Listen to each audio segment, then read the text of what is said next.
10, 9, 8, 7, 6, 5, 4, 3, 2, 1, 0.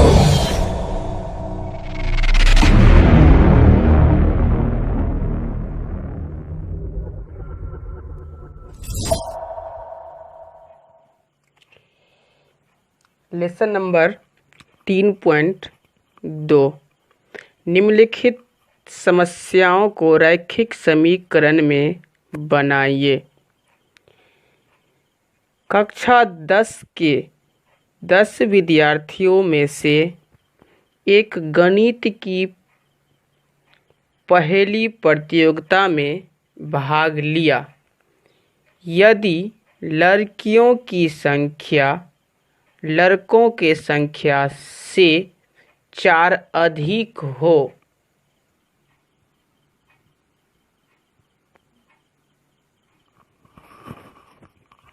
हल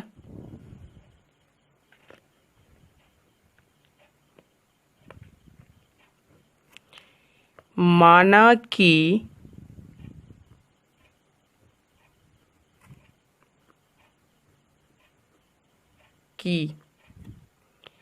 लड़कों की संख्या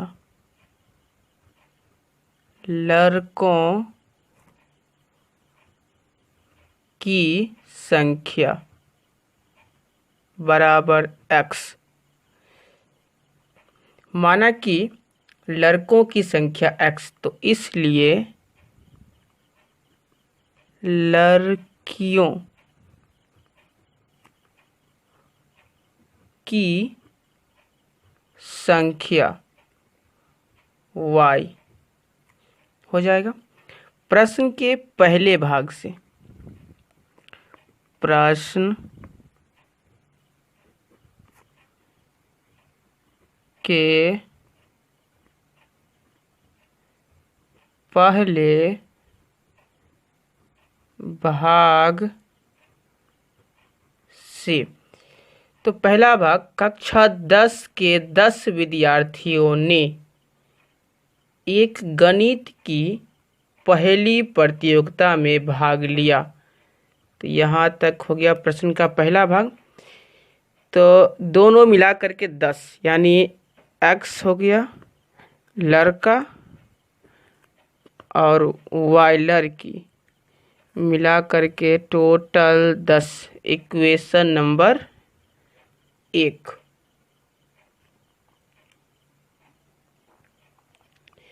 प्रश्न के दूसरे भाग से प्रश्न के दूसरे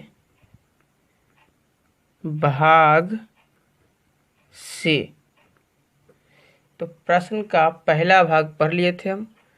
प्रश्न का दूसरा भाग, तो प्रश्न का दूसरा भाग, पहला भाग यहाँ तक था। दूसरा भाग, यदि लड़कियों की संख्या लड़कों से 4 अधिक हो। यदि लड़कियों की संख्या लड़कों की संख्या से 4 अधिक हो, यानी पहले लड़का की संख्या और ये लड़की की संख्या। तो कह रहा प्रश्न कि यदि लड़कियों की संख्या लड़कों की संख्या से 4 अधिक हो, तो जो अधिक है उसमें से हम अगर 4 घटा देंगे तो दोनों बराबर, इसलिए बराबर का चिन्ह यहाँ आई प्लस में है तो माइनस में, इसलिए x minus y equal to -4। Equation number 2। तो ये हो गया रैखिक समीकरण। 5 पेंसिल तथा 7 कलमों का मूल्य 50 रुपया है, जबकि 7 पेंसिल तथा 5 कलमों का मूल्य 46 रुपया। तो बीजगणितीय रूप में व्यक्त कीजिए। लिखेंगे हल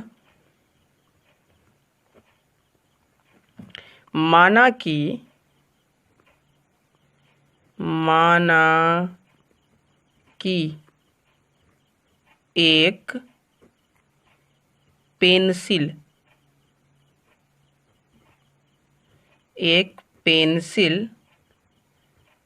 का मूल्य माना कि एक पेंसिल का मूल्य x रुपया है।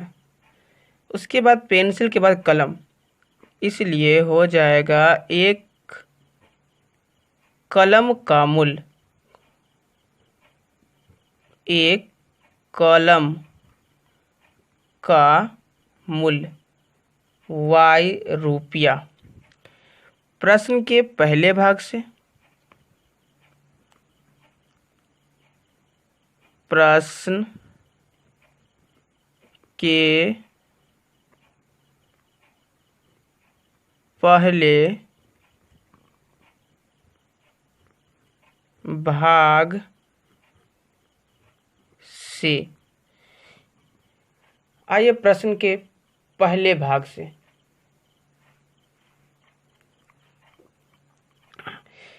प्रश्न का पहला भाग, 5 पेंसिल तथा 7 कलमों का मूल्य 50 रुपया है। यहाँ तक प्रश्न का पहला भाग।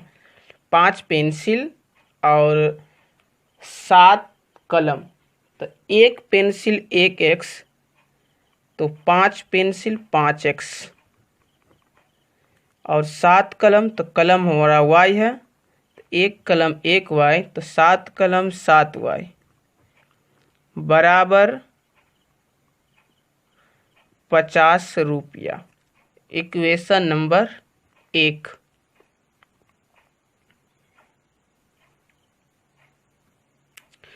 प्रश्न के दूसरे भाग से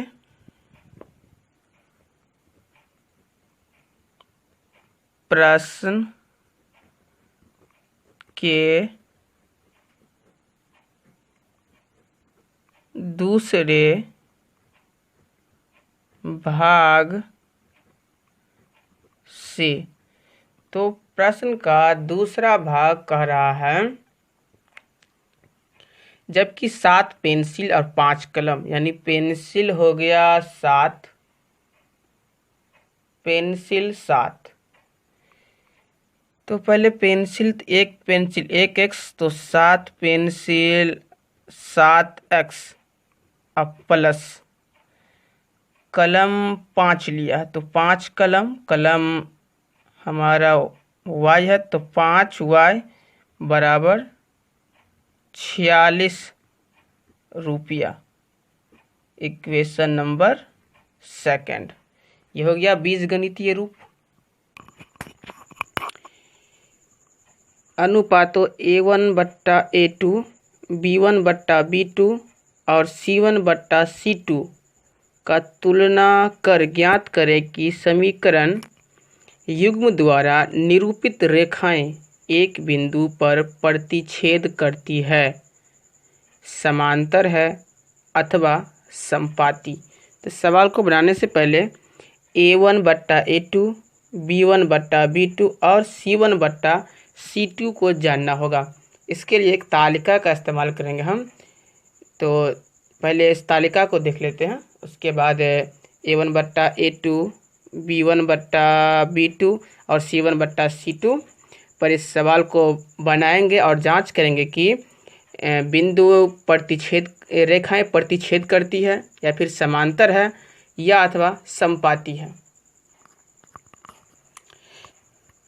तो तालिका ये है, पहला अनुपातों की तुलना, दूसरा ग्राफीय निरूपण, तीसरा रेखा यानी रेखाएं, और चौथा होगा बीजगणितीय निरूपण। इसमें 2 होगा, हम देख लेंगे। पहला हो जाएगा A1/A2, इसको पढ़ते हैं does not is equal to B1/B2। तो पहला है A1/A2 does not is equal to B1/B2। अगर इस सिचुएशन में होगा तो ग्राफीय निरूपण यानी जो इसका ग्राफ होगा वो प्रतिच्छेदी रेखाएं होगी, यानी प्रतिच्छेदी मतलब एक दूसरे को इसे काट रहा है वो काटेगी। तो रेखाएं प्रतिच्छेदी होगा, ग्राफीय निरूपण में प्रतिच्छेद करेगा, और बीजगणितीय निरूपण यानी केवल इसका एक हल होगा। अगर a1/a2 does not equal to b1/b2 हो तो पहला सिचुएशन प्रतिच्छेद करेगी रेखाएं, इसका रेखा हो जाएगा इस तरह, केवल एक हल होगा और यह संगत होगा। संगत ये एग्जाम में आता रहता है। तो a1/a2 does not equal to b1/b2, तो प्रतिच्छेदी, केवल एक हल होगा और संगत। उसी प्रकार दूसरा a1/a2 equal to b1/b2 does not equal to c1/c2। फिर से देख लीजिए, a1/a2 बराबर b1/b2 बराबर नहीं c1/c2, तो ग्राफीय निरूपण होगा समांतर रेखा, अर्थात ये रेखा समांतर यानी इस प्रकार का ये रेखा होगा। और समांतर रेखाएं अगर होती है तो इसका कोई हल नहीं होगा, और जब कोई हल नहीं होगा तो असंगत होगा। असंगत किस परिस्थिति में? a1/a2 बराबर b1/b2 does not equal to c1/c2। अगर इस सिचुएशन में कोई भी समीकरण रहेगा तो कहेंगे ग्राफीय निरूपण समांतर होगा, इसका कोई हल नहीं होगा, और जब कोई हल नहीं होगा तो वो कहलाएगा असंगत। संगत और असंगत में एक ही फर्क है कि जिसका कोई हल नहीं होगा वो होगा असंगत, और जिसका हल होगा वो होता है संगत। तो इसका कोई हल नहीं है, इसलिए ये हो जाएगा असंगत। तीसरा a1/a2 बराबर b1/b2 बराबर c1/c2, तो इसका ग्राफीय निरूपण यानी रेखा जो होगा संपाती। संपाती कहने का मतलब कि रेखाई पर रेखा होगा, ये एक रेखा है, इसी पर एक और रेखा होगा, यानी संपाती होगा। जब संपाती होगा तो अपरिमित रूप से इसका अनेक हल होगा और यह संगत भी होगा। तो a1/a2 equal to b1/b2 equal to c1/c2 संपाती होगा, यानी रेखा इस तरह का होगा ग्राफ जब खींचेंगे हम, और अपरिमित रूप से अनेक हल होगा और यह संगत होगा। तो इन्हीं सारे फार्मूलों को देखना पड़ेगा तो आगे बन जाएगा। एक बार फिर से देख लीजिए, a1/a2 does not equal to b1/b2, तो रेखा प्रतिच्छेद करेगी, केवल एक हल होगा और संगत। दूसरा a1/a2 बराबर b1/b2 बराबर नहीं c1/c2, तो रेखा समांतर हो जाएगी और कोई हल नहीं। जब कोई हल नहीं तो असंगत। a1/a2 बराबर b1/b2 बराबर c1/c2, तो रेखाएं संपाती होगी और अपरिमित रूप से अनेक हल होगा, यानी यह संगत होगा। इसका आप लोग स्क्रीनशॉट ले लेंगे और इसको अच्छे से याद कर लीजिएगा, बेहतर होगा। और जहाँ नहीं समझ में आए वहाँ पे वीडियो को पॉज करके आप अच्छे से देख सकते हो। तो अब हम सवाल देख लेते हैं, चार्ट देख लिए। a1/a2 और b1/b2 और c1/c2 का उपयोग करेंगे। उससे पहले हम लिखेंगे हल। ये हो गया हल। याद रखना समीकरण एक जो एक होगा उसमें टोटल 1 होगा, यानी पहला a, दूसरा b और तीसरा c। तो एक है तो a1 b1 c1 पे समझ लीजिए। पहला इक्वेशन यानी एक नंबर इक्वेशन में टोटल 1 1 1 होगा, और 2 नंबर इक्वेशन ये जो है उसमें होगा 2 2। तो पहले 1, तो हम लिख लेंगे a1 b1 और c1। तो 1 1 1 यानी हमको सिर्फ पहले इक्वेशन में जाना है। तो पहले इक्वेशन में कितना है 5, तो ये 5 हो गया। उसके बाद -4, तो -4, और फिर है +8, तो 8 ले लेंगे हम। अब 1 1 ख़त्म, आएंगे इक्वेशन नंबर 2 में, तो 2 2 यानी a2 b2 और c2। जब 2 2 टोटल लिखा हुआ तो समीकरण नंबर 2 में आएंगे हम, और जब समीकरण नंबर 2 में आते हैं। देख लीजिए एक बार फिर से। पहला में 1 1 होता है, तो इसलिए A1 5, B1 -4 और C1 8 हो जाएगा। तो पहला जो होगा यानी 1 1 1, तो समीकरण 1 से, उसके बाद 2 2 2, यानी अगर 2 2 लेंगे तो समीकरण नंबर 2 में, तो पहले हो जाएगा 7, 7 के बाद 6, 6 के बाद -9। इसको एक बार फिर से देख लेते हैं हम।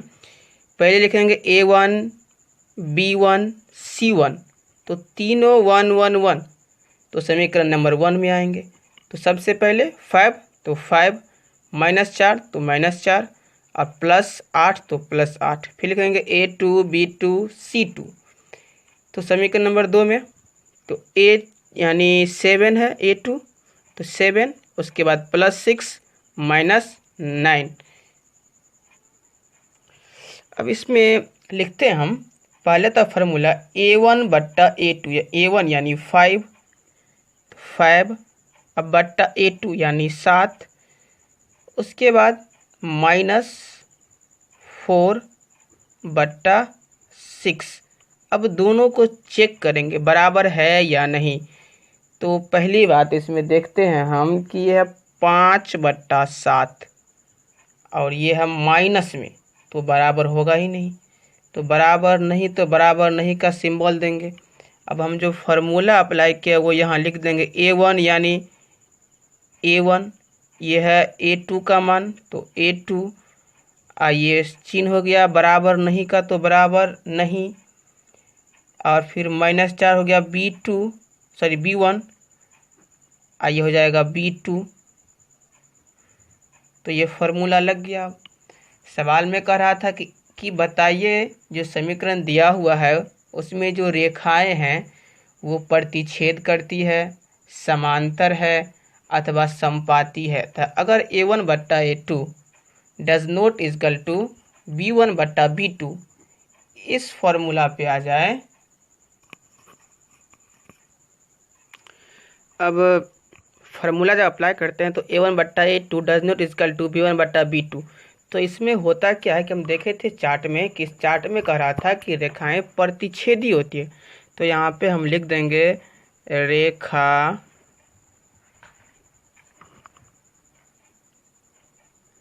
रेखा प्रतिच्छेदी है, यानी एक बिंदु पर प्रतिच्छेद करती है, प्रतिच्छेदी या प्रतिच्छेद है। ये इसका करेक्ट जवाब हो गया। नेक्स्ट सवाल नंबर 2 लिखेंगे हल। फिर लिखेंगे सबसे पहले हम A1, फिर B1 और C1, यानी 1 1 1, यानी इक्वेशन नंबर 1 में। अब इक्वेशन नंबर 1 सबसे पहले 9, तो A1 हो जाएगा 9। उसके बाद B1 है 3, तो हो जाएगा 3, और ये C हो जाएगा आपको 12। अब A2 लिखेंगे हम, A2, फिर B2, फिर C2, यानी टोटल में 2 2 2। तो इक्वेशन नंबर 2 में जाएंगे। जब इक्वेशन नंबर 2 में आएंगे तो सबसे पहले 18, उसके बाद 6, उसके बाद 24। अब हम इसको सेटिंग करेंगे। तो A1 बट्टा A2 यानी 9 बट्टा 18, फिर B1 बट्टा B2 यानी 6। अब देखेंगे तो 9 1 9 9 2 9 18, यानी काटेंगे तो ये दोनों बराबर हो जाएगा, 1 बट्टा 2 1 बट्टा 2। तो आगे बढ़ते हैं, हम C लेते हैं। तो C1 है 12 और C2 है 24। तो देखेंगे ई भी काटते हैं तो ये भी काट देंगे, तीनों बराबर। 9 1 9 9 2 9 18, 3 1 3 3 2 6, और 12 एकन 12, 12 दूना 24।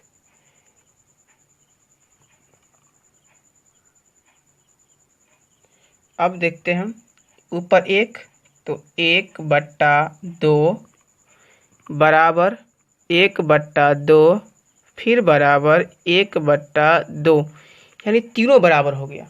एक फार्मूला हम देखे थे, ये फार्मूला A1/A2 बराबर B1/B2 बराबर C1/C2। तो इसमें देखे थे हम कि रेखा किस तरह का होता है, तो समपाती। तो लिखेंगे अतः या फिर अतः रेखाएं समपाती है। रेखा या रेखाएं, रेखा समपाती है। तो इस तरह ये बन गया। तो सबसे पहले इसके लिए फार्मूला याद रखना पड़ेगा, तब बन जाएगा ये। क्वेश्चन नंबर 3, अनुपातों A1/A2 B1/B2 C1/C2, यानी फिर वही सवाल का जो है उसी का उपयोग करते हुए इस बार बताना है कि संगत है या असंगत। तो पता हुआ चार्ट में हम लोग पढ़ लिए थे कि संगत होता है जिसका हल हो, और असंगत जिसका कोई हल ही नहीं हो वो होता है असंगत। आइए इसको देख लेते हैं। हल, तो A1 B1 और C1, 1 1 यानी इक्वेशन नंबर 1, कुछ नहीं है तो 1, कुछ नहीं है तो 1, और ये हो गया 5। फिर A2 बराबर हो जाएगा B2 और C2, तो 2 2 यानी इक्वेशन नंबर 2 में, तो C2 है 2, तो 2, फिर ये भी है 2, और ये है 10। तो अब फार्मूला का अप्लाई करेंगे, बताना है संगत है या असंगत। तो A1/A2 यानी 1/2, फिर B1/B2, तो B1 है 1 और ये है 2, यानी 1/2। C1/C2 यानी 5/10। अब ये कट जाएगा। जब इसको काटेंगे तो काट के आ जाएगा A1/8 यानी 1/2, B1/B2 यानी 1/2, ये 5 एकन 5, 5 दूना 10, यानी ये भी 1/2। तो तीनों बराबर है। अभी देख रहे थे कि A1/A2 बराबर B1/B2 बराबर C1/C2 अगर हो तो अपरिमित रूप से अनेक हल, यानी हल बहुत ज़्यादा अनेक हल है, तो अनेक हल में हो जाएगा इसका आंसर संगत। तो इसका फाइनली आंसर हो गया संगत। उसी प्रकार का इसी का सवाल नंबर 2 है, संगत असंगत चुनना है, तो लिखेंगे हल। अब थोड़ा सा हम लोग फास्ट बनाएंगे, यानी A1 A2 B1 B2 अब कम लिखेंगे हम, चूँकि इतना बनाने के बाद अभ्यास में आ जाता है तो डायरेक्ट कर लेंगे काम। A1/A2 यानी 1/3, B1/B2 तो ये भी माइनस में है, ये भी माइनस में है, तो माइनस होगा, कुछ नहीं है तो 1, अब बट्टा में हो जाएगा 3। ठीक, उसके बाद अभी हम देख लेते हैं कि दोनों बराबर नहीं हुआ, सॉरी ऊपर है माइनस, हाँ नीचे भी माइनस पड़ेगा, तो माइनस माइनस कट जाएगा, तो ये बराबर हो रहा है। तो आगे बढ़ेंगे हम, तो आगे है 8 और ये है 16। तो अगर इसको काटते भी हैं तो इसके बराबर नहीं आएगा, यानी 1/3 आएगा ही नहीं, तो यहाँ पे लगा देंगे कट, यानी ये बराबर है लेकिन ये बराबर नहीं है, एक स्टेप बराबर दूसरा नहीं है। तो A1/A2 बराबर B1/B2 बराबर नहीं है C1 बट्टा C2, यानी A1 बट्टा A2 इजकल टू B1 बट्टा B2 और does not is equal to C1 बट्टा C2, तो रेखा होता है समांतर। तो समांतर में कोई हल नहीं, और जब कोई हल ही नहीं होगा तो ये हो जाएगा असंगत। ये हो जाएगा असंगत। तो फाइनली ये लेसन हो गया। अब है कि इस लेसन में आप जितना अभ्यास करेंगे उतना बेहतर होगा। अगर कहीं दिक्कत हो तो वीडियो को पॉज कर दीजिए उसी जगह पर, और वहाँ से आप फिर से उसको दोबारा रिपीट करके देखिए, बार बार देखिए, अभ्यास हो जाएगा। फिर भी कहीं दिक्कत हो तो कमेंट ज़रूर करें, और इस चैनल पर अगर नए हैं तो सब्सक्राइब कर लीजिए और बेल आइकन को भी दबा लीजिए, क्योंकि अब लगातार सभी सब्जेक्ट का यहाँ पे आपको वीडियो मिल जाएगा।